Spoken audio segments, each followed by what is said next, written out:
to copy and paste in Figma. Whether you are a beginner or looking to refine your skills, this quick tutorial will help you speed up your workflow. Let's get right into it.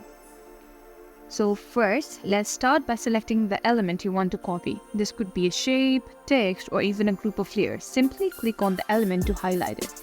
So in this case, I have this rectangle box. You can choose anything, even text, shape, whatever you like, even a picture. Simply tap into the object, and now what you have to do is simply right click, and there's the option of copy. You can either tap into the option, now click into the frame and tap into paste here, and there you go.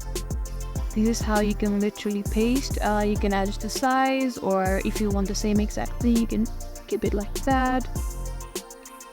Also, you can also use the shortcut keys. For Windows user, it's Ctrl+C, and for Mac users, it's Command+C.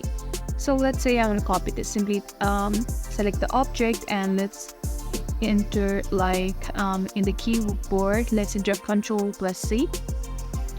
And now, in order to paste, you can simply tap into this frame anywhere in the frame and tap the Ctrl+V. Wait, I think it's still working. So let me do that again.